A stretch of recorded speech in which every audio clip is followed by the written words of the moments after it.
Donc, bonjour à tous. Nous allons commencer la session communication jeunes chercheurs et remise du prix à la suite des différentes communications. Bon, alors du coup, on va continuer sur le Covid et accueillir Louise Lucot-Royer qui va parler de la quantification de la transmission transplacentaire du virus SARS-CoV-2 et ses anticorps chez 165 patientes et leurs nouveau-nés selon le terme d'infection. Une étude française, Cocorico, prospective et multicentrique. Bonjour à tous, donc moi je suis Louise Lucot-Royer, je suis interne au CHRU Mingeot à Besançon et je viens vous présenter l'étude Transcovid.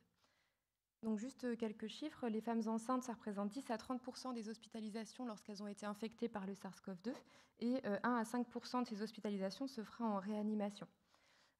Évidemment, cette étude a été menée, il y avait un taux d'incidence exponentiel du SARS-CoV-2, ça a nécessité des rédactions rapides de recommandations par les sociétés savantes et la question à laquelle on souhaitait répondre, c'était l'évaluation de la transmission au fœtus. Donc c'était un contexte de pandémie mondiale qui avait été déclaré par l'OMS en mars 2020, avec du coup une multiplication du nombre de publications et une hétérogénéité des résultats. La plupart des études étaient des études rétrospectives et dans l'évaluation de la transmission au fœtus, il était difficile de faire la différence entre une contamination néonatale précoce et une contamination transplacentaire, puisque les prélèvements sur les nouveau-nés pouvaient être réalisés jusqu'à 24 heures après l'accouchement. Donc, Transcovid, c'est une étude prospective multicentrique dont le but était d'évaluer le taux de transmission verticale et l'étude du transfert ratio selon le terme d'infection. Donc, pour ce faire, nous avions recruté des patientes enceintes atteintes par le SARS-CoV-2 d'avril à décembre 2020 dans 11 centres hospitaliers et le diagnostic de SARS-CoV-2 se faisait par PCR ou par sérologie avec des IgM positifs. Lors de l'accouchement, on refaisait des prélèvements maternels avec une PCR nasopharyngée, des prélèvements sanguins et une PCR vaginale, des prélèvements sur le nouveau-né avec une PCR nasopharyngée et un prélèvement du sang du cordon, et des prélèvements placentaires sur la face maternelle et sur la face fœtale. L'objectif principal, c'était l'identification des cas de transmission verticale de SARS-CoV-2 et l'évaluation du transfert ratio des IgG, qui se calculait avec la concentration des IgG sur sang du cordon sur la concentration des IgG sur le sang maternel. Nous avions utilisé la classification de Sha pour parler des transmissions verticales, qui les classait comme peu probables, probables, possibles ou confirmées, en fonction des différents prélèvements qui étaient réalisés et de ceux qui étaient positifs. Les objectifs secondaires, c'était l'identification des prélèvements maternels, placentaires et du nouveau-né qui étaient positifs lors de l'accouchement et la quantification des PCR nasopharyngées maternelles qui étaient positives lors de leur accouchement. Nous avions donc au départ 222 patientes, 57 patientes ont été exclues, 5 parce qu'elles avaient été perdues de vue, 27 parce qu'il y avait des données manquantes et 25 grossesses étaient encore en cours au moment de la fin de l'étude. Donc nous avons pu inclure 165 patientes. 30 patientes ont été infectées au premier trimestre, 48 au deuxième, 87 au troisième trimestre. Et nous avions volontairement séparé ce groupe en deux parties avec les infections avant et après 37 semaines d'aménorrhée. Donc ça, c'est juste les caractéristiques des couples mère-enfant. Nous, on avait fait le choix d'exclure aucune patiente. Donc elle pouvait avoir des comorbidités, de l'hypertension, du diabète. Nous avons retrouvé un cas de transmission verticale confirmé. Il s'agissait d'une PCR sur sang du cordon positive. Donc ça représentait 0,63%. Il s'agissait d'une patiente de 34 ans, c'était sa troisième grossesse et elle était complètement asymptomatique. En fait, elle s'est présentée à la maternité d'elle-même parce qu'elle se savait qu'à contact. Et donc, elle a été testée positive à 37 semaines d'aménorrhée et 2 jours. 2 jours après, elle consulte pour une diminution des mouvements actifs fœtaux et sur des anomalies de rythme cardiaque, il est décidé de pratiquer une césarienne. Elle accouche d'un nouveau-né de 2,760 kg, soit 32e percentile, avec un score d'Apgar à 7,10-10. Il ne sera pas transféré en réanimation pédiatrique ou en néonat. Lors de l'étude du transfert ratio, nous avons retrouvé une médiane à 1,26 et lorsque nous avons réaliser cette performance en fonction du terme d'infection, on retrouvait des moyennes de transfert ratio qui étaient supérieures en cas d'infection au premier et au deuxième trimestre de la grossesse. Ensuite, nous avions recruté les patientes sélectionné les patientes qui étaient avec un seuil d'IgG supérieur à 25 qui leur conférait une immunité. Et de nouveau, on retrouvait une médiane de transfert ratio à 1,32, une moyenne à 1,27. Et lors de l'analyse en fonction du terme d'infection, on retrouvait de nouveau un transfert ratio bien plus important en cas d'infection au premier ou au deuxième trimestre par rapport au troisième. Pour ce qui est des objectifs secondaires, les PCR à l'accouchement, il y en avait évidemment plus qui étaient positifs lors de leur infection au troisième trimestre. Les PCR qui restaient positifs au premier et au deuxième trimestre, on s'est finalement après posé la question d'une réinfection pendant la grossesse. La PCR vaginale qui avait été retrouvée positive, c'était notre cas de transmission verticale confirmée. Et pour ce qui est des PCR placentaires, surface maternelle et fétale, on n'en retrouvait aucune après une infection au premier trimestre. Et on s'est posé la question avec les virologues de l'équipe sur la possibilité de la clairance placentaire qui faisait qu'on n'en retrouvait pas quand elles avaient été infectées bien plus tôt que leur accouchement. Donc c'est une étude prospective qui permet une analyse selon le terme d'infection. Elle était multicentrique. Les analyses virologiques étaient centralisées. Elles étaient toutes réalisées au CHU de Besançon. On lui conférait une bonne validité externe puisqu'on avait fait le choix d'inclure toutes les patientes, quelle que soit leur comorbidité et leur pathologie. Et c'est une étude qui est menée sur des couples mère-enfant. Ces faiblesses, c'est qu'on n'avait pas de données sur les variants. Alors c'est sûr qu'a posteriori, probablement que le variant prédominant, c'était le variant alpha, et l'absence d'analyse des produits d'expulsion, puisqu'on avait fait le choix de ne pas analyser les produits d'expulsion pour les fausses couches, les IMG ou même les IVG. Notre cas de transmission verticale confirmée, en fait, c'est la seule patiente qui a 100% de ses prélèvements qui reviennent positifs. C'est la seule de l'étude. Donc on s'est également posé la question d'une contamination. Est-ce que c'est au moment du prélèvement que la personne qui a prélevé a pu contaminer? Malgré tout, les équipes étaient entraînées, c'était très standardisé, elles utilisaient toutes des gants stériles avec une désinfection. C'est également ce qu'on retrouvait au niveau des données de la littérature, 0,63%, donc un faible taux de transmission verticale. Et puis après, on s'est comparé à d'autres études en disant, ben voilà, nous, on trouve un transfert ratio à 1,55, 1,46, mais finalement, que nous disent les autres études? Donc, on en avait surtout retenu une dans le JAMA, qui retrouvait un transfert ratio à 1,44 et qui se comparait à d'autres transferts ratios pour d'autres virus, notamment celui de la grippe, qui retrouvait un transfert ratio à 1,64. Et pour la coqueluche, la rubéole et l'hépatite B, les transferts ratios allaient de 0,8 à 1,7. Évidemment, on aurait envie de savoir ce que ça donne avec des populations vaccinées et surtout de se dire, est-ce que du coup, on ne pourrait pas trouver un timing idéal de vaccination qui permette de protéger et la mère et le futur nouveau-né. Avec ces résultats de transfert ratio, on aurait envie de dire qu'il faudrait vacciner plutôt au premier ou au deuxième trimestre, en tout cas peut-être faire un rappel. C'est ce qui semblait se dessiner dans deux études qui avaient été publiées dans le BIJOG en 2021, qui proposait, en tout cas qui retrouvait qu'il y avait une meilleure protection avant 28 semaines. Donc en conclusion, notre étude retrouve un taux de transmission verticale faible, 0,63%. Le transfert ratio semble augmenter de manière significative quand l'infection a lieu au premier et au deuxième trimestre, conférant une immunité virologique relative aux nouveau-nés. Évidemment, les données seraient à confronter à la population vaccinée actuelle. Merci.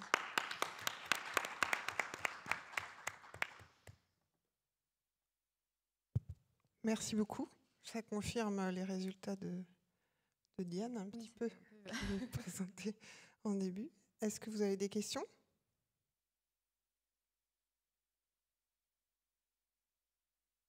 Pas nombreux, alors c'est toujours les mêmes qui posent des questions. Quel est le mécanisme qui explique que le transfert des anticorps augmente quand l'infection a eu lieu plus tôt? Alors nous, on a supposé avec l'équipe de virologie, après l'étude des placentas là, est encore en cours, mais qu'en fait les anticorps avaient probablement peut-être pas le temps d'arriver étaient détectés chez le fœtus quand elle était infectée au T3.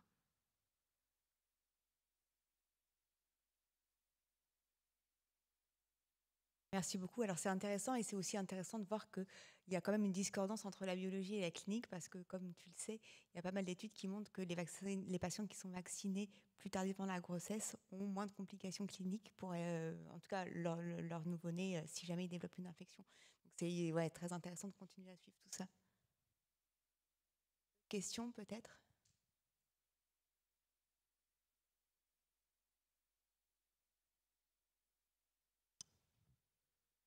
Alors, on va accueillir notre prochain orateur, qui est Geoffroy Chevalier, qui va nous parler de la modification. Je veux pas très bien.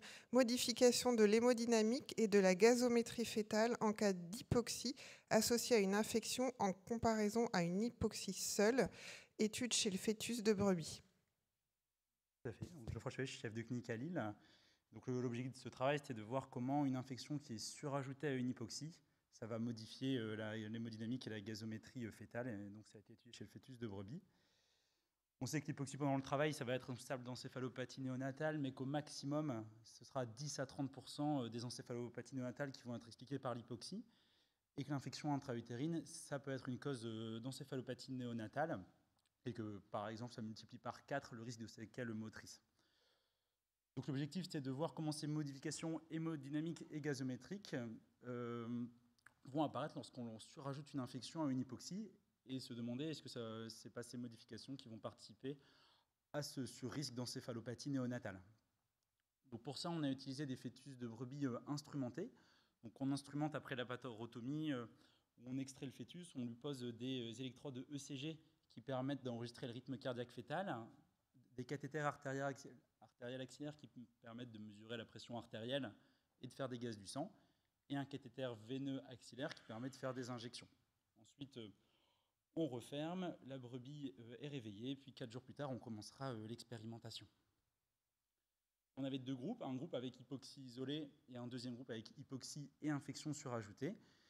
Pour l'hypoxie, elles étaient obtenues par des occlusions du cordon qui se faisaient pendant des périodes de 1 heure, qu'on appelait occlusion légère, lorsque les occlusions étaient faites toutes les 5 minutes, d'occlusion modérée lorsqu'elles étaient faites toutes les 3 minutes, et sévère toutes les 2 minutes. Tout ça dans une idée de reproduire un petit peu ce qui se passe pendant le travail. Dans un deuxième groupe, avant de faire ces occlusions fœtales, on obtenait un syndrome de réponse inflammatoire fœtale après injection de l'hypopolysaccharide d'Escherichia coli, qui est un des éléments de la paroi des bactéries. Et 2 heures plus tard, on commençait également ces occlusions. Au niveau analyse, on a comparé dans chaque groupe par rapport à la période de stabilité les modifications au cours du temps, mais on comparait aussi groupe à groupe. Dans le groupe occlusion seule, on a eu 9 fœtus, 8 ont pu avoir l'expérimentation complète. Il y a eu un arrêt per protocole parce que le pH était déjà inférieur à 6,95 avant de débuter les occlusions sévères, et 0 décès. Dans le groupe occlusion plus LPS, il y a eu 3 expérimentations complètes, un arrêt per protocole et 4 décès avant de pouvoir débuter les occlusions sévères, enfin lors des occlusions sévères. Concernant les paramètres hémodynamiques, donc sur ce graphique, on a en bleu le groupe occlusion seul, en orange le groupe occlusion, infection surajoutée. Lors des périodes de stabilité, après injection de LPS ou de sérum physiologique, d'occlusion légère, modérée et sévère. Alors au niveau des analyses statistiques, on n'a pas pu en faire pour les occlusions sévères puisqu'il y avait un nombre de décès trop important dans le groupe infection surajoutée. Pour la fréquence cardiaque, on n'a pas eu de différence significative, que ce soit en comparaison par rapport à la période de stabilité ou en comparaison groupe à groupe. Pour la pression artérielle moyenne, on avait une diminution significative de la pression artérielle en cas d'infection surajoutée lors des occlusions modérées. Au niveau gazométrique, en comparaison par rapport à la période de stabilité, lorsque les occlusions légères et modérées vont être faites, il va y avoir une diminution significative du pH par rapport à la période de stabilité. Et en miroir, on va avoir une augmentation progressive des lactates lors des occlusions légères et modérées. On note que c'est une augmentation importante des lactates, on passe de 10 à 15 millimoles par litre. En comparaison groupe à groupe, on va avoir une diminution des pH significativement plus importante en cas d'infection surajoutée. Et pour les lactates, on va avoir une augmentation des lactates plus importante en cas d'infection surajoutée lors des occlusions légères. Donc, au final, un des résultats qui est vraiment majeur dans cette étude, c'est qu'il y a un taux de décès très élevé pour les mêmes occlusions qui vont être faites en cas d'infection surajoutée. Que lorsqu'on rajoute les occlusions au LPS, on a une diminution du pH et des lactates qui est plus rapide. Bien sûr, dans les limites de cette étude, il y a le fait d'utiliser un modèle animal et donc de pouvoir extrapoler pas immédiatement à l'humain, et que notre infection, elle correspond à une réaction inflammatoire liée à des petits morceaux de bactéries, et qu'on est quand même dans un contexte différent d'une infection où on va avoir quelque chose de plus complexe, de plus dynamique, et qui ne va pas se limiter au compartiment fœtal. Mais on peut quand même dire que cette infection surajoutée à une hypoxie est une situation à risque, comme le montrent les décès à 50% dans notre groupe infection surajoutée, qu'elle entraîne peu de variations hémodynamiques, et donc ça c'est important parce que pour nous qui essayons de dépister l'infection intra-utérine par la recherche d'une tachycardie fœtale, elle n'est pas systématique. Là, on n'a pas retrouvé de modification significative par rapport à la période de stabilité, et qu'elle va passer par une aggravation de la baisse du pH et par une augmentation des lactates, mais probablement pas que par cette modification, probablement parce qu'il y a des raisons de réaction fœtale, notamment neurologiques, puisqu'on le retrouve cette augmentation lors des occlusions légères, mais qu'on n'est plus retrouvée significativement lors des occlusions modérées, même s'il faut quand même avoir en tête qu'on est sur des effectifs qui sont très petits. Voilà. Je vous remercie de votre attention.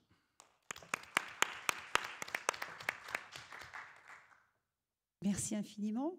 Petite question, ces animaux ensuite, les animaux nés, est-ce qu'ils ont été suivis ensuite sur leur développement, tout ça, non, ou alors pas du tout de... Non, on arrête les expérimentations après cette étude. D'accord, donc ils sont euthanasiés ou ils sont... On fait des analyses anapathes du cerveau dans les jours qui suivent. Donc on ne peut pas avoir de données néonatales, mais ce qui se fait quand même assez peu chez la brebis en évaluation neurologique. On va avoir des examens par contre anatomopathologiques des cerveaux, avec quand même la difficulté qu'on sera à une période donnée courte par rapport à l'infection, même quand on les garde quelques jours. Parce que du côté ORL, je rebondis là-dessus, c'est vrai qu'on a des surdités sur des épisodes d'hypoxie néonatale. Donc ça pourrait être intéressant un jour, si ces expériences venaient à être renouvelées, qu'on puisse éventuellement faire des tests auditifs chez ces animaux pour voir si on arrive à trouver un petit peu les conditions qui prédisposent ou pas à ces surdités.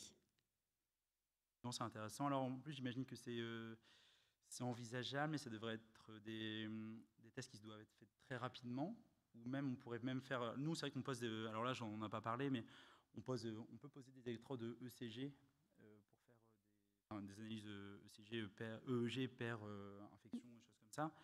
Je ne sais pas si c'est des choses qu'on pourrait faire, des différents potentiels évoqués auditifs, mais même in utero. Pas in utero, non.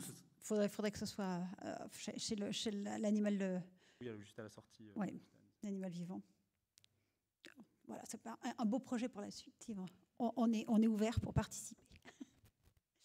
D'autres questions dans la salle? Oui, moi j'ai une question sur l'anatomie pathologique des cerveaux de ces jeunes brebis, parce que en clinique vétérinaire, les ruminants passent pour être assez tolérants à l'hypoxie pernatale. Et dans les conditions expérimentales, quelles sont les lésions cérébrales qu'on voit, pas forcément dans votre expérience, mais dans les expériences d'hypoxie chez les brebis fœtales? Ça a quand même été assez bien étudié. Alors nous, ce qu'on étudie, c'est simplement le taux de nécrose neuronale. Ça, c'est quelque chose qu'on arrive à voir facilement. Mais il y a des études immunohistochimiques qui arrivent à voir des choses assez fines, comme de l'inflammation gliale et tout ça. Il y a quand même une littérature qui est assez abondante dessus. Alors c'est sûr que peut-être que c'est des animaux qui sont plus résistants et qu'on n'aura pas les mêmes choses que chez l'humain, et qu'il va falloir passer à des seuils plus élevés d'hypoxie. Mais je pense qu'il y a quand même beaucoup de choses qui ont été déjà démontrées chez l'animal. Alors, moi, je trouvais que c'était extrêmement intéressant parce qu'évidemment, ça va dans le sens des croyances physiopathologiques qu'on a tous, de l'inflammation qui aggrave l'hypoxie. Est-ce qu'il y a d'autres modèles animaux qui vont dans ce sens-là, ou d'autres expérimentations animales? Alors c'est vrai que la brebis, c'est vraiment super pour ça, parce que sur le plan de la physiologie obstétricale, on est on est sur un fectus de 4 kg, qui est surtout d'un animal qui a souvent singleton. Alors, les autres études qui sont faites dans la neuroinflammation cérébrale et sur l'hypoxie, c'est chez le rat. Mais là, on est sur on peut pas regarder la même chose. Et à ma connaissance, je connais pas d'études qui ont été faites chez le primate où on pourrait avoir des... Non, ma question, c'était dans l'expérimentation chez la brebis. Est-ce qu'il y a eu d'autres données qui allaient dans ce sens dans le passé? Alors, il y a eu pas mal d'études finalement lors d'infection et lors d'hypoxie, mais on est vraiment dans quelque chose il y a très très peu de choses lorsqu'on surajoute l'hypoxie à l'infection. Bravo, c'est très intéressant et en plus, les gens ne se rendent pas forcément compte, mais travailler sur l'animal, c'est quand même un sacré boulot. Tu as dit que c'était des petits effectifs, mais c'est quand même un gros travail. J'ai peut-être raté, tu ne nous as pas dit le terme auquel était réalisé. Alors c'est des brebis à terme, hein. Ouais, donc c'est très proche du terme. C'est bien. Et l'idée de le faire chez des brebis prématurées, vous y avez... Ah oui, bien sûr, on s'attendra... Enfin, effectivement, ce sera intéressant. Je ne sais pas si on le fera. Et effectivement, en plus, même en cas de retard de croissance, enfin, c'est vrai que finalement, les animaux à terme, c'est ceux qui sont peut-être le moins à risque de complications neurologiques et ceux qui sont les plus résistants. Mais effectivement, ce sera intéressant de le faire aussi chez les prématurés.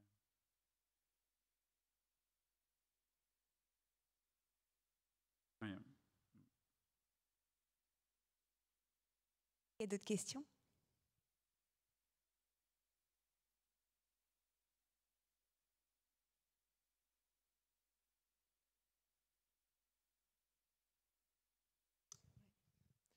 Donc on va accueillir maintenant Emeline Maisonneuve pour son topo sur les déterminants de l'adhésion vaccinale contre la Covid-19 chez les femmes enceintes et en postpartum pendant la 3e vague de la pandémie, une étude transversale multinationale européenne.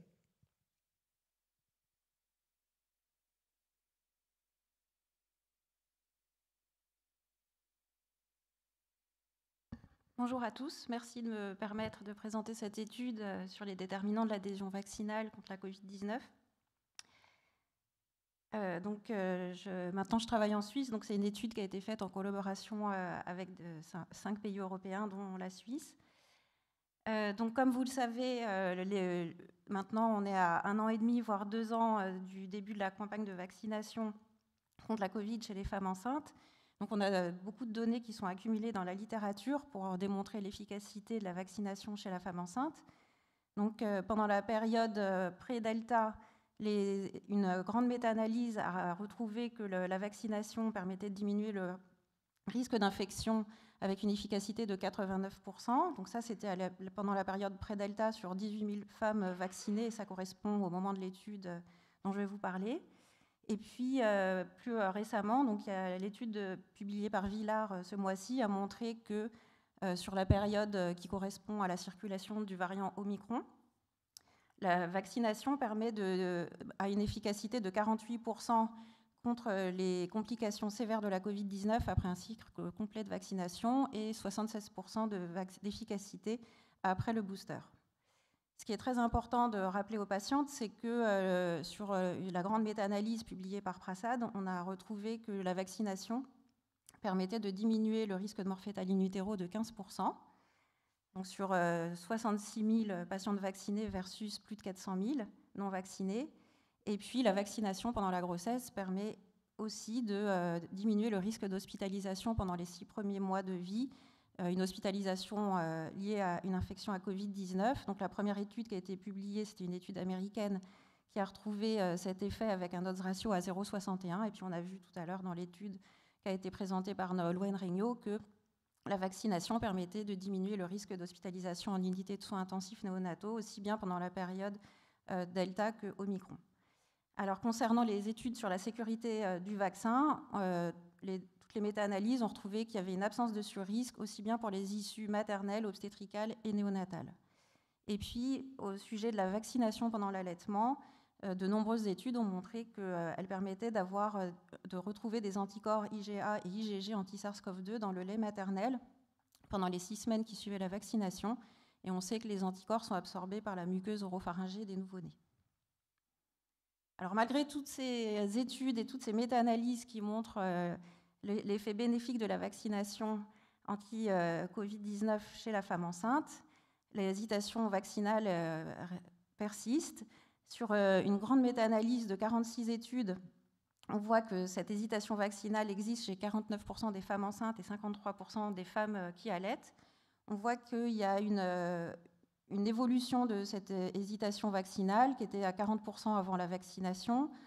Elles étaient interrogées au cas où un vaccin allait être développé, 58% au premier semestre du début de la vaccination et 38% au second semestre. Et puis on voit sur cette méta-analyse que les déterminants de l'hésitation vaccinale, en fait, on voit que les facteurs qui sont associés négativement à l'hésitation vaccinale, c'est l'ethnie blanche, le fait d'avoir déjà eu une vaccination contre la grippe, de travailler, et puis les femmes au 3e trimestre de la grossesse.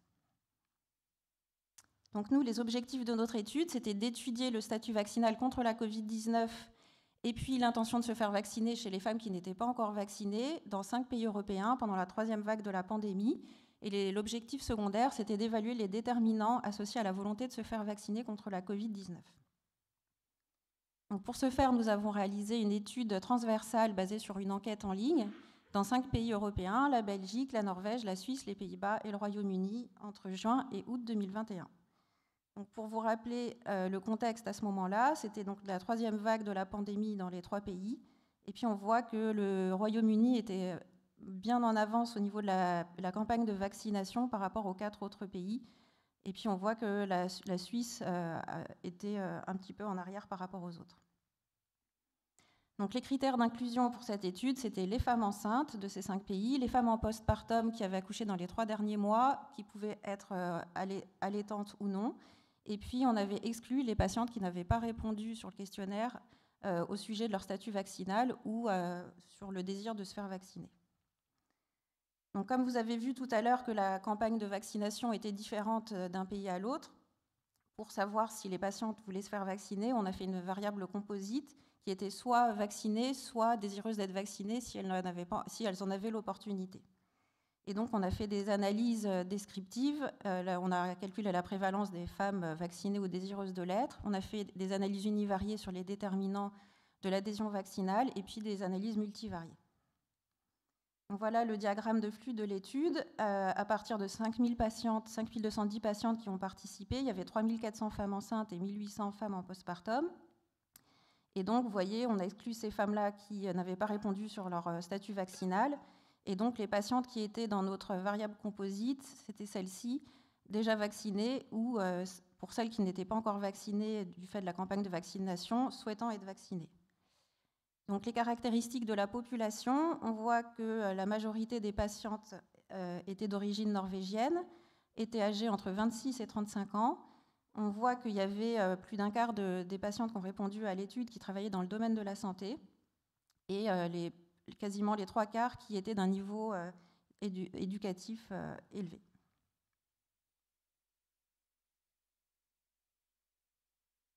Et puis on voit que chez les patientes enceintes, il y avait une majorité de femmes qui étaient au 3e trimestre de la grossesse, plus de la moitié. Et puis chez les femmes en postpartum, il y en avait quasiment 90% qui allaitaient. Alors concernant le critère de jugement principal de notre étude, c'était la prévalence de l'adhésion vaccinale. Donc on voit que, avec notre variable composite, on voit qu'à ce moment-là, donc entre juin et août 2021, chez les femmes enceintes, il y en avait seulement 33% qui étaient adhérentes à la vaccination. Chez les femmes en postpartum, 79%. Et puis après, on voit que les taux sont vraiment très différents d'un pays à l'autre. Donc en Belgique, elles étaient toutes très adhérentes, que ce soit pendant la grossesse ou le postpartum, au-dessus de 80%. En Norvège, on voit qu'il y avait beaucoup plus d'hésitation chez les femmes enceintes, avec seulement 21% souhaitant se faire vacciner ou déjà vaccinées. En postpartum, il y avait 81%. En Suisse, donc, il y avait des taux qui n'étaient pas bons pendant la grossesse, avec une prévalence de 32% et 58% pendant la grossesse et 58% en postpartum. Et puis aux Pays-Bas, c'était aux alentours de 60-70%. Au Royaume-Uni, autour de 80%, que ce soit pendant la grossesse et le postpartum. Alors, on a d'abord recherché tous les facteurs qui étaient associés de manière univariée à l'adhésion vaccinale. Donc, c'est tous les facteurs que vous voyez à gauche. Alors, il y a une petite différence par rapport à l'abstract que j'ai soumis, parce que initialement, comme facteur, comme déterminant de l'adhésion vaccinale, j'avais juste pris vraiment les caractéristiques sociodémographiques, et puis après, on a trouvé que c'était plus pertinent comme il y avait déjà beaucoup de résultats qui avaient été publiés, en particulier la méta-analyse qu'on vous a montrée, on a rajouté aussi comme déterminant de l'adhésion vaccinale le fait de penser que la Covid-19 est sévère pendant la grossesse, d'avoir été vacciné contre la grippe, le fait de penser que le vaccin était efficace et que le vaccin était sécuritaire. Et donc, quand on a mis tous ces déterminants associés en univariés à l'adhésion vaccinale et qu'on les a mis dans une analyse multivariée, on voit que ce qui ressort de manière significative, donc c'est le pays. Donc tous les pays, chez les femmes enceintes, les autres pays européens, les femmes avaient plus envie de se faire vacciner qu'en Norvège. Et puis on voit que ce qui reste, c'est le fait d'avoir une maladie chronique, c'est associé à l'adhésion vaccinale, le fait de penser que la Covid-19 est sévère pendant la grossesse, de s'être fait vacciner contre la grippe l'hiver précédent. Et puis vous voyez, ce qui écrase tout le reste, c'est le fait de penser que le vaccin est efficace et surtout qu'il est sécuritaire. C'est encore le plus grand déterminant. Et puis on voit aussi, contrairement aux données de la littérature, que ici, c'était les femmes au 3e trimestre de la grossesse qui hésitaient le plus à se faire vacciner. Alors ensuite, quand on regarde la population des femmes en postpartum, donc ça c'est à gauche tous les facteurs qui étaient associés à l'adhésion vaccinale en univarié, et quand on les met en analyse multivariée, donc on voit que c'est les femmes qui habitent aux Pays-Bas et en Belgique qui ont plus envie de se faire vacciner par rapport à la Norvège. Et puis on voit que le fait d'avoir eu le vaccin contre la grippe et le fait de penser que le vaccin est sécuritaire sont vraiment des facteurs très associés à l'adhésion vaccinale. En revanche, l'allaitement, c'est négativement associé à l'adhésion vaccinale. Donc les forces de notre étude, c'est que c'est une étude internationale avec un grand nombre de participantes. Et puis après, il y avait de nombreuses questions pour bien explorer les craintes des patientes quant à la vaccination. Je n'ai pas le temps de tout vous présenter. En revanche, les limites de l'étude, c'est qu'il y avait un biais de sélection avec plus de patientes qui avaient un haut niveau socio-professionnel et puis un quart qui était dans le domaine de la santé. Il y avait une multiplication de tests, donc on peut toujours retrouver des résultats positifs par chance. Et puis on peut généraliser nos résultats seulement aux pays européens au niveau socio-économique. Et puis après, ce qui a aussi une limite, c'est que c'est des données de 2021 de la 3e vague. Et puis vous avez vu, au début, je vous ai montré que le pourcentage d'adhésion vaccinale, il évolue au fur et à mesure du temps. Et puis il a peut-être évolué sûrement sur le fait de penser que le vaccin est sécuritaire avec les dernières données publiées. Donc cette étude montre que la prévalence, elle était très faible à cette période chez les femmes enceintes. La prévalence de l'adhésion vaccinale, 33%. C'était mieux en postpartum, 79%. Et puis ce qui est le plus important, le facteur le plus associé à l'hésitation vaccinale, enfin à l'adhésion vaccinale, c'est le fait de penser que le vaccin est sécuritaire, avec un odds ratio ajusté qui est à 39% pendant la grossesse et 79% dans le postpartum. 39, pardon. Et donc, ce qui c'est important, c'est qu'il faut vraiment donner toutes ces informations aux professionnels de la santé et aux femmes enceintes et bien leur montrer les études sur la sécurité du vaccin, parce que c'est ça qui est le principal frein à se faire vacciner pendant la grossesse chez ces femmes. Je vous remercie de votre attention. Merci infiniment pour cette belle étude hyper claire. Alors, la question, c'est est-ce que les obstétriciens belges et hollandais ont plus de force de conviction pour rassurer les femmes enceintes comme quoi c'est sécuritaire par rapport aux autres, puisque sur cette différence de pays, ou est-ce qu'ils sont moins anti-vax dans les autres pays? Alors, on a fait d'autres études où on a regardé en quoi croyaient les femmes. Il y en a quelques. Je n'ai pas tous les pays, mais je peux vous montrer. Par exemple, on les a toutes interrogées sur en qui elles croyaient, est-ce qu'elles croyaient au gouvernement, enfin par rapport à les infos qu'ils donnaient sur la vaccination contre le Covid-19. Et on a regardé dans chaque pays à qui ils faisaient le plus confiance. Et puis on voit que les pays, là j'ai pas tous les pays, mais là c'est chez les femmes enceintes et chez les femmes en postpartum. Mais après, quand on faisait pays par pays, on voyait qu'aux Pays-Bas et en Norvège, ils faisaient vraiment beaucoup confiance au gouvernement, au pouvoir public, aux autorités de la santé, et ils faisaient beaucoup confiance à leurs obstétriciens. Et puis on voyait que c'était eux qui étaient les pays où il y avait le plus d'adhésion vaccinale. Et après, ce qui était en Angleterre, au Royaume-Uni, ce qui était étonnant, ils ne faisaient pas du tout confiance au gouvernement, ils ne faisaient pas confiance à leurs obstétriciens, mais ils faisaient beaucoup confiance à leurs sages-femmes. Donc je ne sais pas si c'est ça qui explique... je ne sais pas comment ça explique l'adhésion vaccinale, mais en tout cas, on voit que d'un pays à l'autre, ils ne font pas confiance aux mêmes personnes quant à l'information délivrée sur le Covid-19. Bravo Emeline, c'est une super étude, parce qu'il y en a eu beaucoup des études, dont une dont on est coupable, sur la même thématique, mais vraiment quelque chose d'international comme ça, c'est remarquable. Du coup, j'ai plusieurs remarques. La première, c'est on aurait bien aimé qu'il y ait la France avec, c'est dommage. Oui. La deuxième, c'est, tu dis que le questionnaire a été en ligne, mais finalement, elles ont été recrutées comment, les patientes, pour répondre au questionnaire? Alors en fait, il y avait des petites bannières sur Facebook, enfin sur tous les réseaux sociaux, sur les sites de femmes enceintes, de jeunes mamans dans ces pays. C'était avant que j'arrive en Suisse. L'étude avait déjà commencé dans ces 5 pays. Et en fait, ils faisaient de la pub pour leur étude et elles ont été recrutées dans chaque pays sur une période de 2 mois et elles pouvaient répondre au questionnaire. Mais le questionnaire était vraiment énorme, hein. Il y avait une centaine de questions. Et malheureusement, la question sur la vaccination, c'était dans les dernières. Donc, c'est peut-être pour ça aussi qu'elles n'ont pas répondu. Oui, c'est parce que quand je vois le nombre de données que je te dis, que tu montres, je me disais, c'est fou, parce que nous, dans l'étude qu'on a fait sur plusieurs maternités en France, c'est plus 6 ou 7 maternités, je ne sais plus. On a fait un questionnaire qui était assez court pour que les patientes puissent répondre. Oui. Et puis c'était immédiatement en suite de couche avant qu'elles sortent. La méthodologie était un petit peu différente, mais on retrouve finalement les mêmes points communs. Et finalement, ce que l'on retrouve, c'est aussi le fait que finalement, les patientes qui sont le moins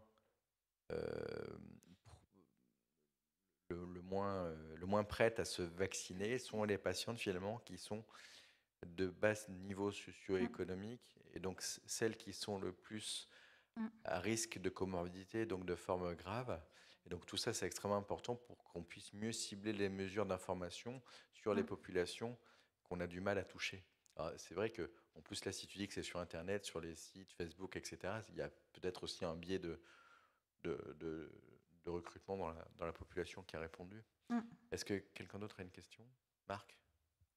Oui, est-ce que vous avez... Non, une question stupide. Et vous avez essayé de recruter sur les sites complotistes? Parce que là, vous auriez eu des gens complètement cons qui auraient été très contre la vaccination.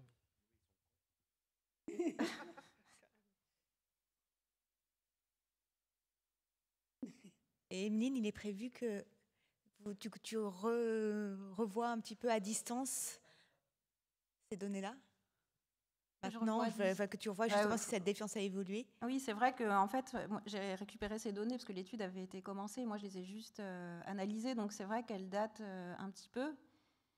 Mais après, moi, je suis convaincue que les déterminants de l'adhésion vaccinale, ils ne changent pas trop. Il y a juste qu'avec plus de données, de littérature, et puis le fait qu'on ait quasiment 2 ans de vaccination chez les femmes enceintes, on voit qu'il n'y a pas d'effet néfaste de la vaccination. Donc j'espère que les patients... C'est en ça que je te posais la question, c'est qu'on peut imaginer que maintenant qu'on a des données de sûreté qui sont quand même bien validées, on peut penser que la défiance a un peu baissé, parce que tu as bien mis le doigt dessus, c'est vraiment le facteur limitant. Ouais.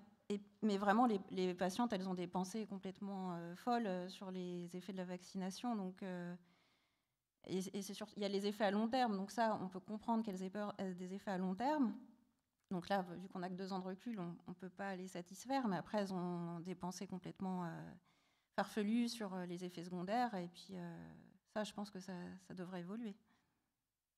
Comme certaines autres personnes de la population qui restaient encore sceptiques sur la vaccination. Cette prudence, elle reste aussi en dehors de la femme enceinte. Puis c'est vrai ce que tu disais tout à l'heure, Constance, c'est qu'il faut bien montrer que les gens, ils étaient moins stressés avec Omicron, mais il faut bien leur montrer que la vaccination, elle a quand même un intérêt, même si l'infection est moins sévère. Est-ce qu'il y a des travaux à faire, toi qui travailles beaucoup dessus, sur l'acceptabilité des rappels aussi, qui, à mon avis, sont largement sous-faits et peut-être même sous-proposés?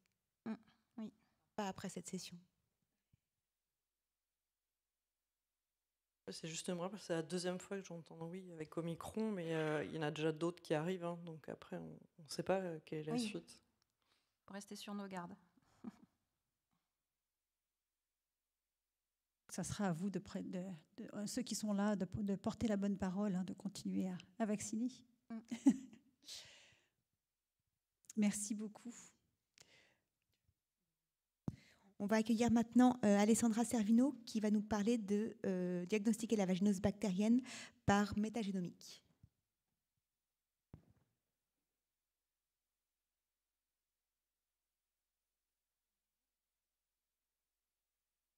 Ça va vous changer un peu des présentations précédentes, parce que effectivement, je vais vous parler de génétique, de diagnostic. Donc, je travaille pour Luxia Scientifique, qui est une start-up qui est située en Île-de-France, au Génopole d'Evry. Et on développe une nouvelle génération de diagnostics qui sont en fait des diagnostics qui ont la particularité qui ciblent les microbiotes humains. Donc la métagénomique, c'est, façon très simplifiée, c'est de la génétique, mais qui a la particularité qu'en fait on part d'échantillons complexes et pas d'un génome simple comme un génome humain. Et en termes de date, ça a vraiment commencé au début des années 2000. Il y a eu 2 énormes études internationales qui sont vraiment ce qui a permis de lancer la métagénomique. Il y a le Human Microbiome Project qui a eu lieu aux États-Unis. Et puis en France, on a lancé le projet Métaït. C'est l'INRA qui a fait ça, avec Duško Erlich, où là, on a plutôt regardé, enfin, on s'est focalisé sur le microbiote humain. Donc c'est vraiment 2 énormes études. Les Américains, ils ont regardé un peu tous les microbiotes qui existent, parce qu'il y en a partout sur le corps humain. Et nous, en France, on s'est beaucoup plus focalisé sur l'intestinal. Et c'est vraiment ces 2 grosses initiatives internationales, donc ces projets extrêmement bien financés, qui marquent le début en fait de l'ère de la métagénomique. Donc aujourd'hui, si vous allez sur PubMed et que vous tapez métagénomique et vaginale, on voit bien qu'effectivement, quelques années après que ces études ont commencé, il a quand même fallu plusieurs années pour que les publications sortent, on voit qu'il y a vraiment un gros intérêt pour les microbiotes en général et la métagénomique en particulier. Alors on voit qu'il y a un gros pic là vers 2012. Alors une des grosses publications qui est sortie, c'est celle de Ravel en 2011, qui a permis en fait de bien caractériser de façon fine en fait tous les organismes, micro-organismes qui sont présents. Enfin dans son cas c'était les bactéries qui sont présentes dans le vagin des femmes, et de les caractériser en ce qu'on appelle les community state types. Donc il y a 5 types de flore vaginale qui existent, chacune dominée par un lactobacille, en dehors du CST4, qui lui en fait est celui où il va y avoir plus de bactéries anaérobiques. Donc cette technologie, vous l'avez compris, elle n'est pas nouvelle, puisque c'est le début des années 2000 et là on est en 2023. Donc ça va faire 15 ans que cette technologie elle existe et qu'elle est utilisée à des fins de R&D. Aujourd'hui, on est arrivé quand même à un stade justement de maturité, vu qu'on a 15 ans de recul sur ces technologies, qui permet en fait d'envisager des utilisations diagnostiques de ces outils. Un des points clés, c'est que par exemple les méthodes de collecte ont permis justement de faire des prélèvements à température non contrôlée. Et également le fait que maintenant on a les séquenceurs d'Oxford Nanopore, qui est une nouvelle technologie de séquençage qui est beaucoup plus rapide et beaucoup plus facile et beaucoup moins coûteuse que Illumina, qui était ce qui était fait avant. Donc nous, chez Luxia, on a standardisé en fait tout ce process pour le sortir justement d'un cadre de R&D et de le standardiser en suivant les standards de la réglementation européenne des DMDIV. Donc de permettre en fait de faire des diagnostics in vitro basés sur ces plateformes. Donc on a développé un kit de collecte. À partir de ce kit, on extrait de l'ADN. Sur cet ADN, on va aller le fragmenter, parce que pour séquencer, il faut des tailles de fragments qui sont d'une certaine taille. Donc c'est ce qu'on appelle la préparation librairie. On va rajouter des codes barres pour multiplexer.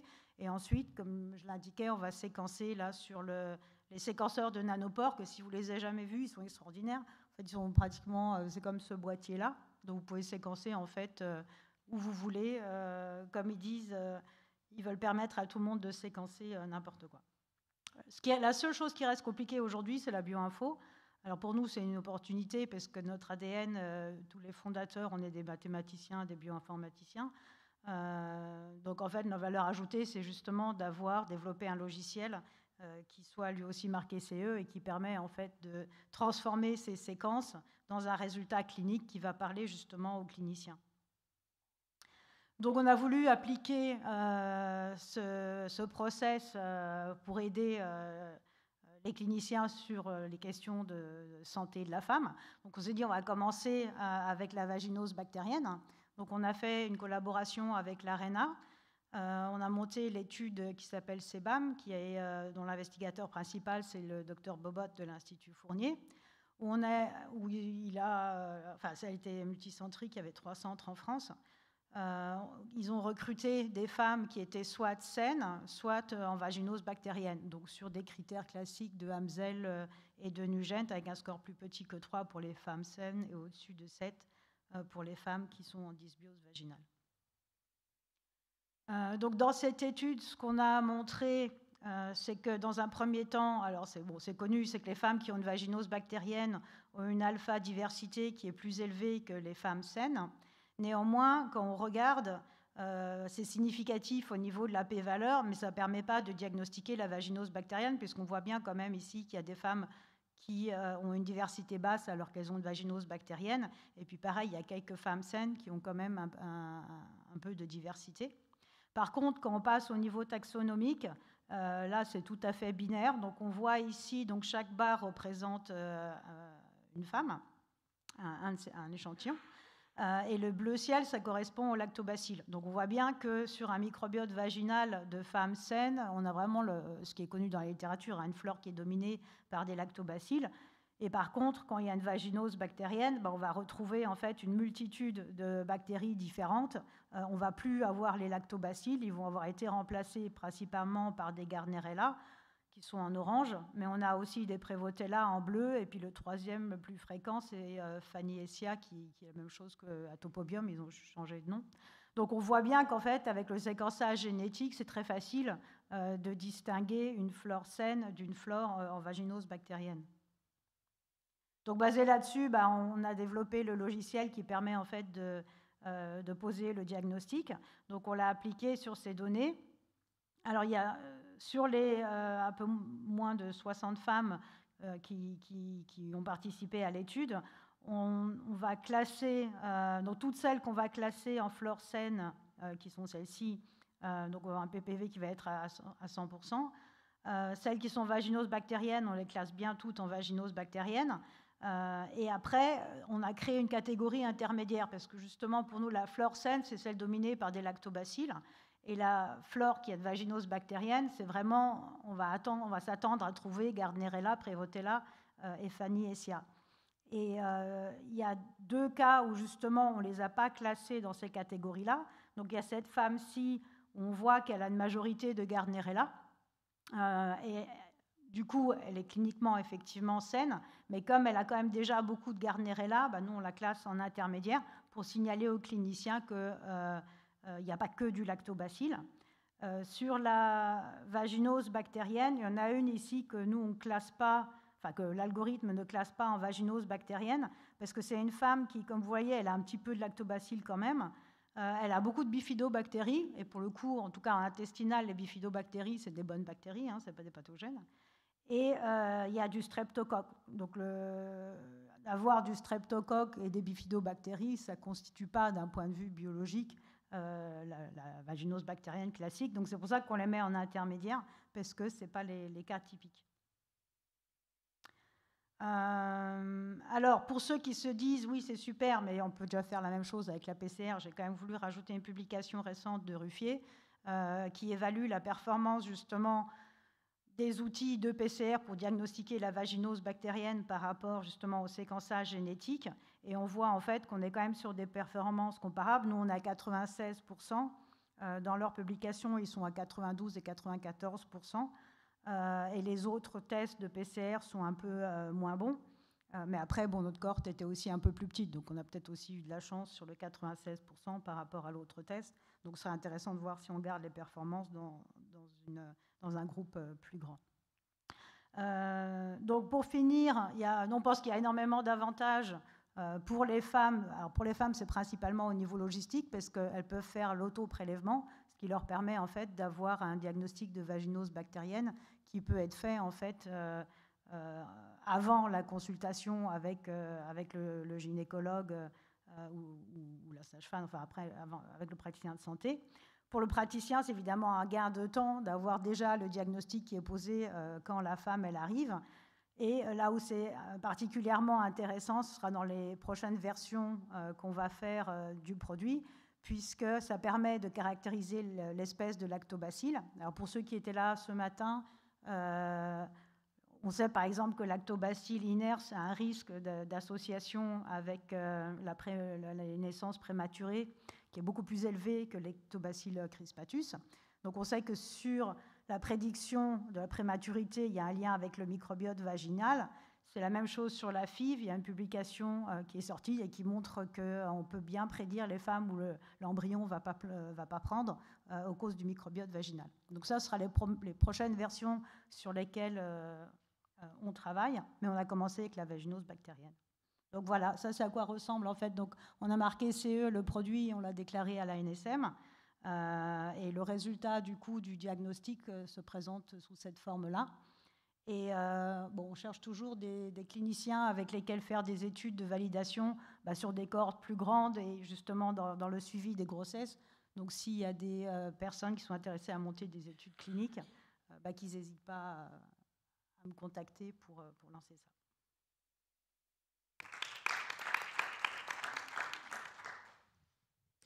Merci beaucoup pour la présentation. Moi, j'avais une question par rapport au prix que ça coûte. Alors aujourd'hui, c'est à 199 €. C'est beaucoup pour une vaginose. Oui, c'est pour ça que nous, on pense que Alors déjà, on part sur le fait qu'aujourd'hui, c'est 199 parce qu'il n'y a pas des gros volumes et que sur les prochaines années... Enfin, nous, on est une start-up, donc je pense qu'on est tout au début de l'histoire du microbiote vaginal et que c'est vraiment l'avenir, en fait, du diagnostic parce que on peut tout diagnostiquer, tout ce qui est champignons, tout ce qui est virus et tout ce qui est bactérien peut être identifié grâce au séquençage. Et c'est des technologies où le coût va faire que baisser. Enfin, normalement, là, on a eu récemment des augmentations avec les réactifs, mais le suivi normal, c'est que tout ça ne va faire que descendre. Donc aujourd'hui, on est à 199. Quand il y aura les volumes et que les prix vont continuer à descendre, on espère qu'un jour, on arrivera à 60, 70 €. Quand on va pouvoir automatiser et optimiser tout ça, quoi. Et j'arrive pas à comprendre, parce que vous dites que le clinicien aura les résultats directement, mais à quel moment la femme se fait prélever? Elle se fait prélever où sont faites les analyses? Il faut bien qu'il y ait une prescription d'un médecin à un moment donné. Alors, effectivement, idéalement, le médecin fait la prescription et la femme va faire le prélèvement. Donc aujourd'hui, nous on a développé le produit, mais on ne l'a pas encore mis sur le marché parce que justement on cherche des partenaires en termes de laboratoire. Mais la femme, l'avantage c'est qu'elle peut faire elle-même le prélèvement. Donc à partir du moment où son médecin lui donne une ordonnance, par exemple, elle va en pharmacie ou elle l'achète en ligne, elle reçoit le prélèvement à son domicile, elle fait le prélèvement, elle le met dans la poste en sortant de chez elle. Et elle peut recevoir en fait le résultat. Et quand le médecin fait l'ordonnance, il va recevoir directement le rapport sur le dossier médical. Parce que par exemple, sur l'intestinal, on travaille avec Synlab, où on a un modèle similaire, où du coup, en fait, dans le dossier médical de la patiente, il y a le résultat du diagnostic. On est un peu en retard. Anne-Gaëlle, je pense que tu as peut-être une question ou un commentaire. Exactement. Merci beaucoup. Évidemment, moi, je suis hyper contente de voir ce topo parce que j'en attendais pas autant dans la même journée. Ce matin, on disait justement à ceux qui étaient là que pour l'instant, c'était pas encore quelque chose de proposé. Donc, je vais pouvoir dire ce soir que c'est quelque chose de proposable. Effectivement, il faut après voir le système de remboursement, etc. Mais juste, ne serait-ce que pour l'intellect et pour le soin des patientes, je pense qu'on a avancer très vite sur quelque chose qui est indispensable à faire passer comme message, qui est que on a une finesse dans les diagnostics et une adaptabilité individuelle à mettre en place pour chaque patiente, et ça va passer par ça justement. Et donc, il faut arrêter de mettre un Lomexin à toutes les patientes et faire vraiment du traitement individuel en fonction des besoins spécifiques, et donc ça va nous permettre de le faire. Donc, merci beaucoup. Voilà. Merci à vous. On va maintenant accueillir Alessandra Musso qui va nous parler des effets de la restriction des visites en maternité sur le déroulement des allaitements pendant le premier confinement. Une étude de cohorte bicentrique avant et pendant la période Covid.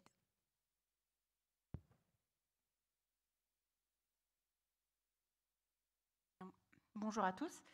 Je suis Alexandra Musso, je suis enseignante à l'école de sage-femme de Nice et je vous présente les résultats du travail de Capucine Delmer pour son mémoire de fin d'année.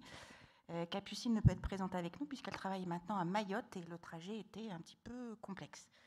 Alors pourquoi cette thématique? Parce que tout est parti de discussions qu'il y avait dans les différents services, aussi bien avec les sages-femmes, les auxiliaires de puériculture que les obstétriciens, où pendant la période, le premier confinement en tout cas, que le questionnement a commencé à ce moment-là, pardon.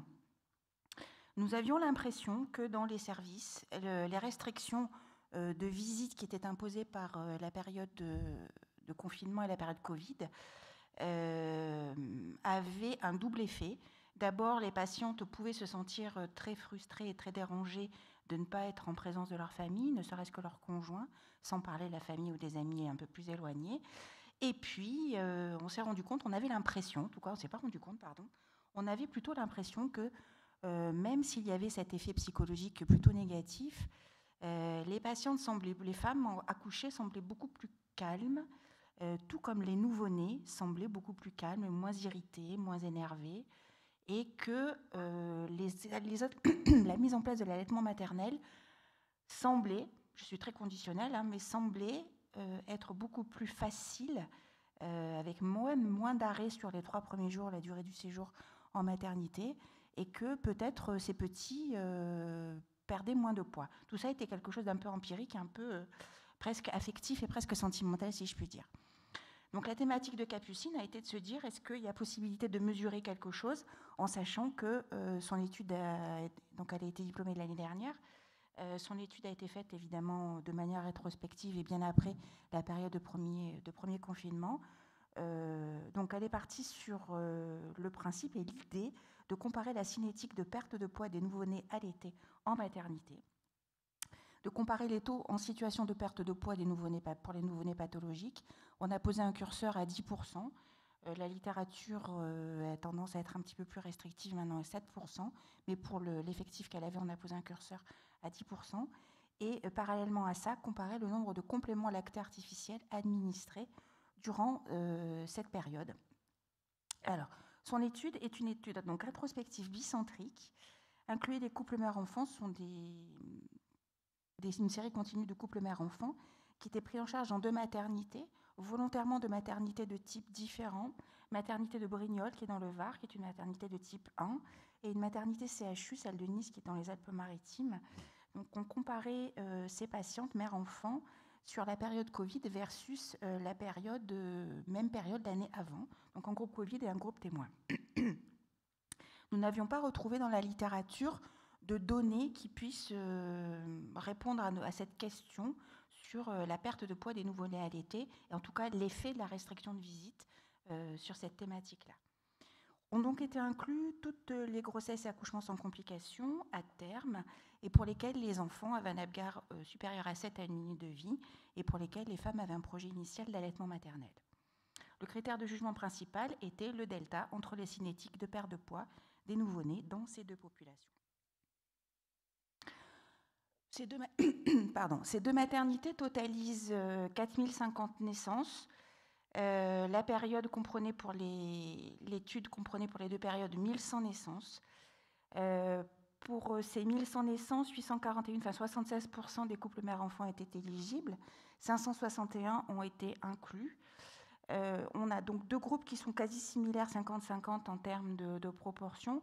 Un groupe Covid et donc bien sûr un groupe témoin, avec les principales caractéristiques maternelles et obstétricales ne montraient pas ou très peu de différence, ce qui était plutôt intéressant puisque l'allaitement maternel, en tout cas l'échec ou la mise en place de l'allaitement maternel, est quelque chose de vraiment plurifactoriel, qui tient compte bien sûr de la vie de la mère, de sa culture, de son éducation, de la facilitation qu'elle peut avoir aussi par rapport à son entourage, de la parité, des modalités d'accouchement, etc., etc.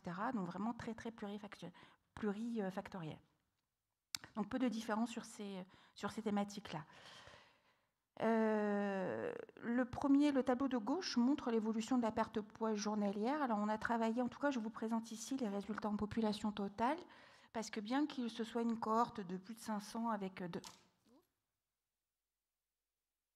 Un signe qu'il faut que j'accélère, ma montre est tombée. Bien que nous ayons plus de 500 personnes, en fait, on s'est rendu compte que dans ces deux maternités-là, pendant la période Covid, les enfants n'étaient pas pesés à J1. Alors, moi, je ne sais pas pourquoi, mais il y a eu, dans les deux maternités, il y a eu une décision de ne pas peser les enfants. Donc, on a des effectifs qui finalement vont être réduits. Je n'ai pas mis l'effectif total. Donc, pourquoi en population? Pourquoi est-ce que j'insiste sur la population totale? Parce qu'on peut faire des sous-groupes, que ce soit par rapport à la parité, simplement binaire, multipart, nullipart, multipart, et également sur la modalité d'accouchement, puisqu'on sait que les facteurs de frein d'accouchement sont bien sûr la parité, mais aussi l'accouchement par césarienne ou par extraction instrumentale qui freinent et qui sont des causes d'échec de démarrage de l'allaitement. Donc qu'est-ce que l'on observe malgré tout? J'ai mis en rouge ce qui était franchement significatif ou les tendances, parce que c'est une question d'effectif. On constate en population totale qu'entre J0 et J1, paradoxalement, il semble que pour le groupe Covid, il y ait malgré tout une perte un petit peu plus augmentée de perte de poids. La tendance s'inverse à partir de J2, et auquel cas, le groupe Covid semble plus protégé par rapport à la perte de poids. Le tableau de droite montre l'évolution de la perte de poids à partir du poids de naissance, donc sur les deltas au niveau des jours. Et entre J2 et J0, la perte de poids, en tout cas en grammes, par rapport au groupe Covid, est 191 versus 326. Ce n'est pas tout à fait du simple au double, mais presque. Et la cinétique de perte de poids n'est plus significative au-delà de J2 en population globale pour ces deux groupes. Qu'en est-il des critères de jugement secondaires que nous avions sur les pertes de poids pathologiques pour lesquelles le curseur avait été posé à 10%? Eh bien, le groupe Covid montre très nettement moins de pertes de poids pathologiques, même avec un effectif qui semblait un peu réduit, encore une fois, parce que dans ces maternités, les enfants n'étaient pas pesés tous les jours. Autre thématique, pourrait-on se poser la question également de ce qu'il en est des compléments lactés artificiels? Autre facteur d'échec de la mise en place de l'allaitement maternel, alors pas forcément de l'allaitement maternel, mais en tout cas du maintien de l'allaitement maternel, notamment chez les nullipares. La littérature a montré que plus il y avait d'administration de compléments lactés, moins l'allaitement maternel était pérenne. Alors, peu de différence dans les deux groupes sur l'utilisation. Malgré tout, quand même, une utilisation, je ne dirais pas large à nu, mais tout de même, puisque 45%, 42%, on est pratiquement à moitié-moitié dans les deux groupes d'enfants qui se sont vus administrer un complément lacté, quelle que soit la motivation, quel que soit le contexte. Pour autant, s'il n'y a pas ou peu de différence entre l'utilisation de produits lactés dans les deux groupes, il n'en est pas moins vrai que le groupe Covid s'est vu moins administrer de compléments maternels, 4,5 pour les enfants Covid, du groupe Covid et non pas Covidé, versus 7 pour le groupe en 2019. Plus particulièrement, on s'est focalisé sur le nombre de compléments lactés. Alors vous, je ne sais pas, mais moi, ce que je trouve assez effarant, c'est que sur un séjour de globalement en moyenne 3 à 4 jours, si on est en population globale et qu'on tient compte de toutes les modalités d'accouchement, il y a quand même 7% d'enfants qui avaient plus de 20 biberons qui ont été administrés, alors qu'il s'agissait vraiment d'allaitement maternel dit exclusif et qui n'était pas catégorisé comme mixte par les mères. Toujours est-il que les quantités effectivement proposées sont nettement moindres dans le groupe Covid. Alors, qu'est-ce que l'on peut retenir de cette étude qui est, à mon sens, certes intéressante, mais qui montre quand même que de nombreux biais. D'abord, elle est rétrospective, avec l'écueil que peut avoir un dossier, une récupération de données sur dossier, puisque l'étude a été faite sur dossier. il est possible qu'il y ait des renseignements qui n'aient pas été notés. Les compléments de lait sont un grand classique, ne sont pas toujours marqués dans les dossiers, donc peut-être une perte aussi également de données. Mais que peut-on retenir malgré les biais qu'il peut y avoir de cette étude? Globalement, le groupe Covid perdait moins de poids alors entre J2 et J0. Plus particulièrement, si on se focalise sur des résultats que je ne vous ai pas présentés parce qu'on était sur des effectifs restreints, mais qui sont quand même à prendre, à garder dans un coin de la mémoire. Donc, plus particulièrement, la perte de poids concernait les nouveau-nés nés par voie basse les 2 premiers jours de vie. Et cette perte de poids moindre concernait également les primipares, ce qui nous semble très intéressant sur le maintien de l'allaitement maternel, encore une fois. Les pertes de poids pathologiques supérieures à 10% étaient moindres. Je ne vous ai pas montré non plus les pertes de poids sur les curseurs qui étaient à 7% de pertes pathologiques. On est dans les mêmes chiffres. Et très nettement moins de compléments lactés étaient distribués durant le séjour. Alors, est-ce qu'on a des leçons à tirer de cette étude? Alors, des leçons, peut-être pas, mais en tout cas des questionnements qui mériteraient d'être exploités. Je pense que oui. Alors, à notre connaissance, c'est la première étude conduite sur la thématique. C'était une série continue de couples mère-enfant. Elle concernait 2 maternités de types différents, ce qui peut être un avantage et un inconvénient, effectivement. Pour autant, ces maternités avaient comme point commun de ne pas autoriser la visite du père et de la fratrie au moment du premier confinement. Et on aurait pu penser que l'impact psychologique de l'isolement chez la mère pouvait jouer un rôle négatif dans l'allaitement. Il semblerait que ce ne soit pas si manifeste que ça, ou en tout cas que ce ne soit pas la seule cause. Nos résultats, donc, bien que rétrospectifs, oui, indiquent que la restriction des visites en maternité aurait un impact positif sur les différents aspects de l'allaitement maternel. On pourrait peut-être aussi se poser la question de l'aménagement des visites en maternité,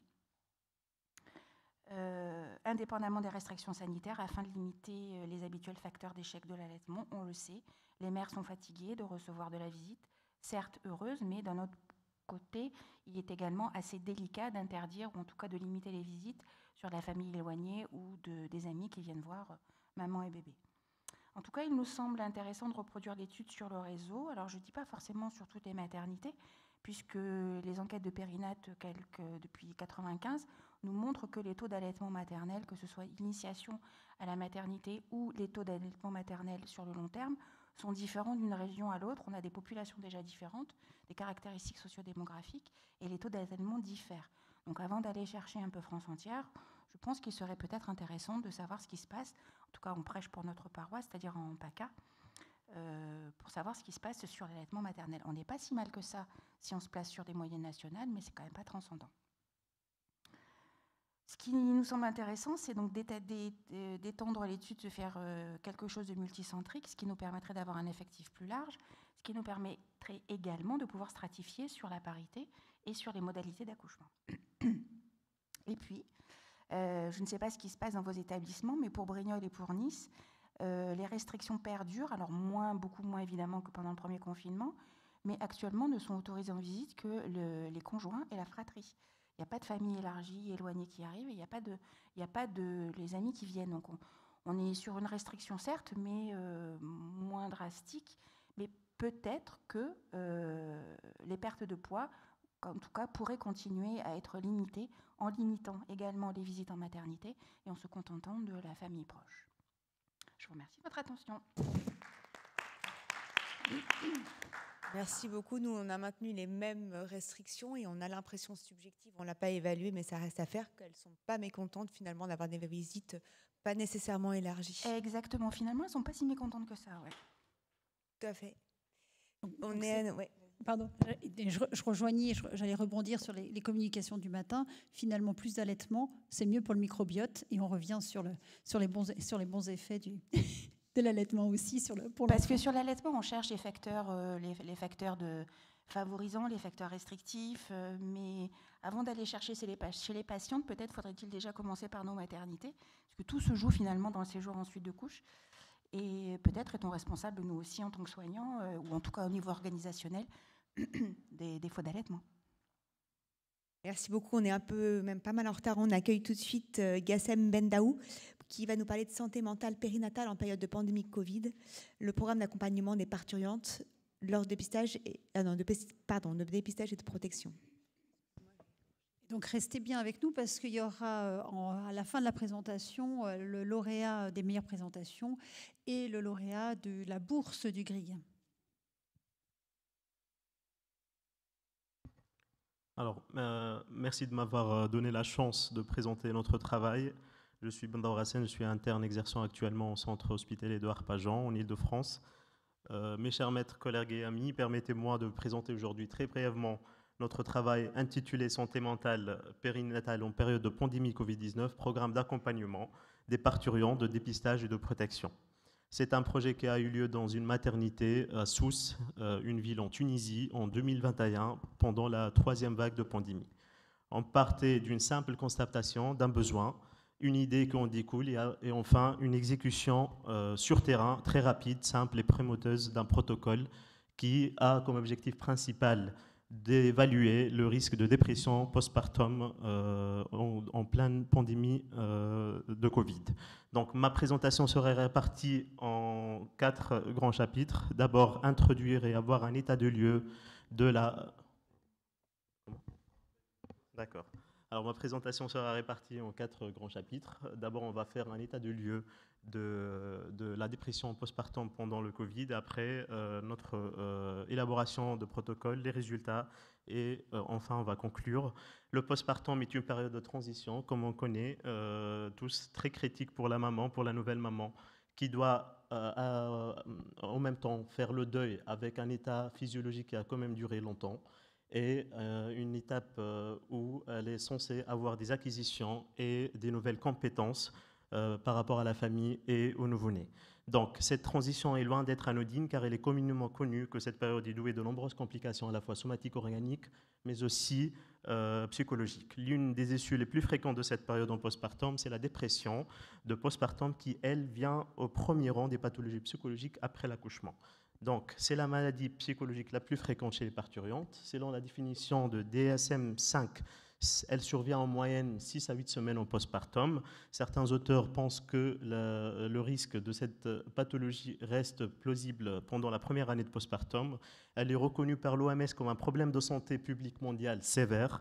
Et l'évolution est heureusement spontanément évolue vers une disparition des symptômes dépressifs, mais on a un passage vers la chronicité dans 30% des cas.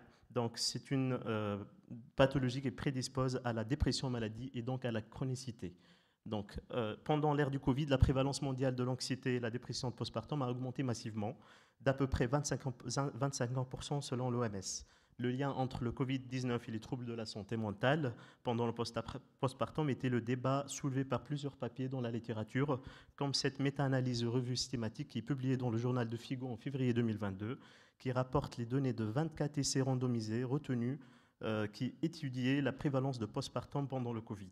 Il existe comme résultat que la dépression de postpartum était relativement élevée pendant la pandémie et par conséquent, il semblait nécessaire de réaliser des interventions pour un soutien physique et psychologique des parturientes. En Tunisie, on retrouvait aussi cette augmentation importante de la prévalence des maladies psychiatriques pendant le Covid, notamment celle de la dépression de postpartum, qui est d'à peu près 30% pendant la première année de Covid-19. De ces constatations et d'une simple croyance, on est parti sur un projet de dépistage et de diagnostic précoce de dépression de postpartum pour assurer un bien-être physique et mental de la mère et maintenir le soutien psychologique dans les tout premiers prolongements de l'accouchement. La question était comment s'adapter aux états de lieu particuliers pendant une pandémie qui était à son apogée pendant la 3e vague en Tunisie. Donc pour cela, on s'est inspiré de guides pratiques élaborés par la Haute Autorité de Santé et des différentes sociétés savantes françaises en matière d'accompagnement de parturientes à risque de développer des troubles psychiatriques, notamment la dépression de postpartum. Et on s'est particulièrement intéressé à un protocole de screening, d'accompagnement à la sortie des femmes en situation précaire ou de vulnérabilité psychologique ou sociale. Donc on s'est intéressé par les différents intervenants dans ce screening, notamment les obstétriciens, les sages-femmes, les médecins généralistes et nos confrères psychologues. On a décrit comme répertoire, on était particulièrement intéressé un répertoire de réseaux de psychopérinatalité, comme l'a décrit la HAS, dans chaque région, qui doit être adapté aux conditions locales de chaque communauté dans chaque pays.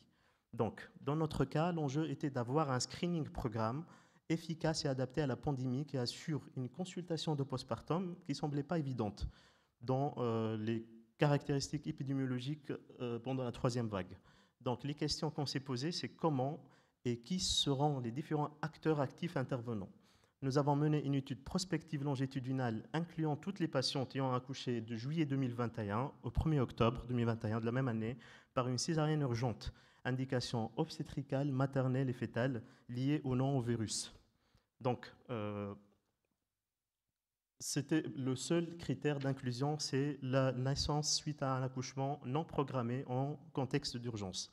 Pour les critères d'exclusion, c'était les patientes qui n'exprimaient pas la volonté d'adhérer au protocole et les patientes qui sont séjournées dans un milieu de soins intensifs qui ne pouvaient pas adhérer au protocole. Donc, nous avons suivi quelques moyens sûrs de joignabilité de ces patientes, notamment les contacts téléphoniques, les appels vidéo et les logiciels de communication en ligne. Nous avons établi un questionnaire qui s'est réparti en 2 grands chapitres. Première partie, repérer les facteurs de risque retenus dans la littérature.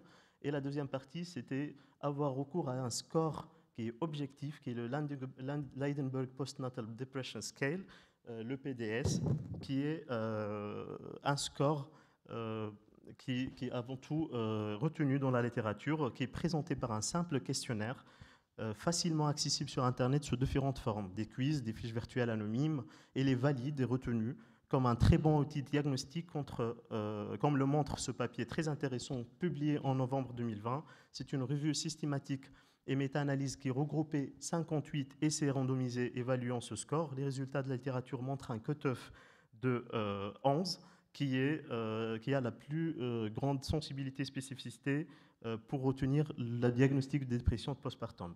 Donc ce score, il est représenté et retenu par la HAS également. Donc nos résultats, on avait 278 patientes qui ont été incluses dans l'étude. Un syndrome dépressif de sévérité variable était présent dans 33,27% des cas. La présence d'anxiété a été relevée chez 62 patientes avec comme principal facteur omniprésent la présence d'un ou plusieurs cas de Covid-19 dans la famille. C'était retrouvé dans 81 patientes, soit 29,13% des cas. L'absence de soutien familial et de conjoint était aussi l'un des facteurs de risque principaux. L'effet de lockdown et ses conséquences socio-économiques ont été relevés chez 148 patientes. Les complications organiques somatiques de postpartum comme l'endométrite et les complications d'allaitement étaient aussi présentes chez 72 patientes plaintives d'une fragilisation de leur état psychologique. Nous avons appelé et convoqué les patientes chez qui on suspectait une dépression de postpartum en faisant participer le service de psychiatrie du même hôpital. Donc, on avait repéré les patientes avec des signes de gravité, avec un syndrome dépressif majeur, avec la mélancolie, un terrain de bipolarité et des antécédents de dépression chronique. Donc, toutes ces patientes, qui étaient au nombre de 13, étaient convoquées pour un entretien psychologique par la psychologue du service. Donc, nous avons aussi été surpris par une hospitalisation indiquée par nos amis psychiatres chez 2 patientes présentant un raptus suicidaire et pour la deuxième, une psychose puerpérale avec un terrain de dépression chronique. Donc, pour conclure, l'accouchement reste un événement heureux, même dans les conditions épidémiologiques graves et réellement menaçantes. Et le vrai challenge en matière de santé mentale des patientes, c'est ce qui est après la délivrance. Nous avons fondé notre petit protocole à partir d'une croyance, que ce soit un accompagnement de postpartum,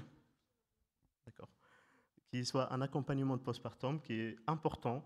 Et ce qui est plus important, c'est d'adapter cette consultation de postpartum aux caractéristiques épidémiologiques de la pandémie dans notre pays.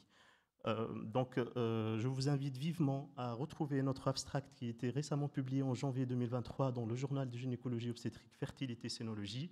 Notre travail possède, comme tout autre travail, des forces et des limites. Notre force, c'est que ce programme a été adapté pour des maternités niveau 2A et 2B dans notre pays, faisant intervenir les sages-femmes et les obstétriciens. Il fait sujet d'un sujet de doctorat en médecine pour un confrère gynécologue. Et pour limite de cette étude, nous sommes conscients de biais de sélection des patientes parce qu'on s'est on s'est restreint sur le contexte urgent de l'accouchement. On sait qu'on a juste évalué la sensibilité de ce score objectif, mais on n'a pas une idée sur la spécificité. On a convoqué les patientes chez qui on suspectait la dépression postpartum, mais on n'avait aucun outil pour évaluer la spécificité de ce score. Il existe dans la littérature plusieurs scores retenus par plusieurs sociétés savantes, mais ces scores, même le score qu'on a retenu, dépend de l'état de sévérité de la dépression postpartum. Donc, je vous remercie pour votre attention. Merci beaucoup. On est vraiment très en retard. On va une petite phrase de conclusion pour dire qu'effectivement, la dépression est un vrai problème de santé publique et que ce score présenté, le PDS, est largement utilisé et a montré effectivement qu'on peut diagnostiquer précocement ce vrai problème de santé publique. Est-ce qu'on a le temps peut-être pour un tout petit commentaire s'il y a quelqu'un dans la salle? Non, on me dit non. Donc on va passer tout de suite au résultat parce que je crois que... Donc voilà.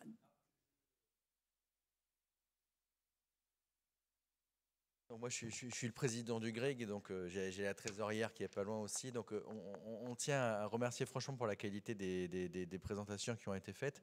Et on rappelle que le but, c'est des communications des jeunes chercheurs. Donc c'est un petit peu moins jeunes devront m'excuser. Et ce qu'on entend par jeunes chercheurs, c'est les travails de master, de thèse, d'interne, de chef de clinique, éventuellement de jeunes praticiens hospitaliers, mais pas plus, parce que c'est vrai qu'en tout cas, on est très content de la qualité. Et donc, après un long débat, parce que les choix ont été difficiles, je laisse mes collègues du jury dire qui a reçu le prix du jeune chercheur. Ce qui retire en rien à toute la qualité et le soutien qu'on peut vouloir donner à toutes les futures présentations, hein. Je dirais continuer à faire des études et présenter vos études au nom du GRIG. On ne peut que vous encourager, même si vous êtes un petit peu plus âgé. Donc, exceptionnellement, cette année, après un vote qui s'est fait discret, mais qui était au cours des différentes présentations, on a souhaité valoriser 2 travaux, parce que les 2 travaux étaient dignes d'intérêt. Le premier travail est le travail de Diane Bréban sur l'évaluation du passage transplacentaire des anticorps neutralisants contre le SARS-CoV-2 et les chez nouveau-nés de mères infectées pendant la grossesse. Donc on va inviter Diane à descendre. Voilà.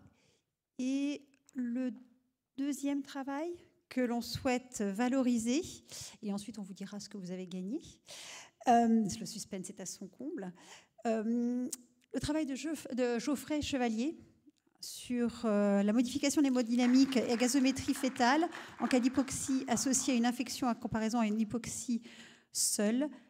Étude chez le fœtus brebis. Vraiment bravo, on ne peut que vous féliciter, vous encourager pour ces 2 beaux travaux. Et donc vous avez gagné des inscriptions à des congrès en Europe, hébergement, inscription au congrès et hébergement au nom du GRIG. Transport, j'ai dit transport, oui j'ai oublié transport. Transport au nom du GRIG, et voilà, et on espère que vous pourrez porter vos travaux et éventuellement, si vous représentez ces travaux, mettre le logo du GRIG pour montrer que voilà, pour faire rayonner cette association dans vos présentations. Donc un grand bravo.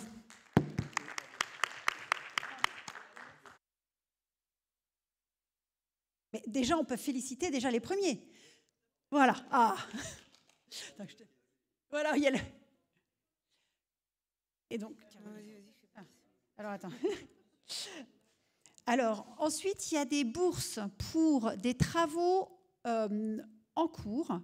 Une bourse qui est offerte par le GRIG de 5 000 €. Donc, c'est quand même, c'est pas un salaire, mais c'est quand même une aide. Alors, on sait qu'à quel point c'est compliqué d'avoir des financements pour quand on est jeune chercheur. Et donc, je veux m'assurer de donner le bon nom et être parfaitement Donc,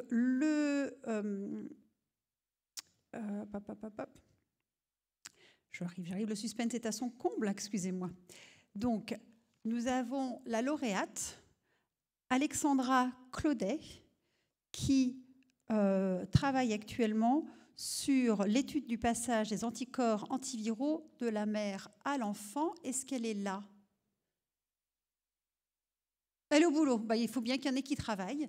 Donc, on lui communiquera son prix et on ne peut que la féliciter encore pour ce travail.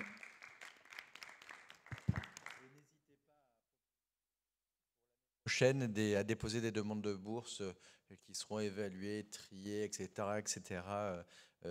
Donc n'hésitez pas. La seule demande, c'est que la personne qui encadre doit être adhérente au GRIG pour pouvoir présenter son master. Donc n'hésitez pas si vous voulez adhérer au GRIG. C'est 20 € l'adhésion au GRIG.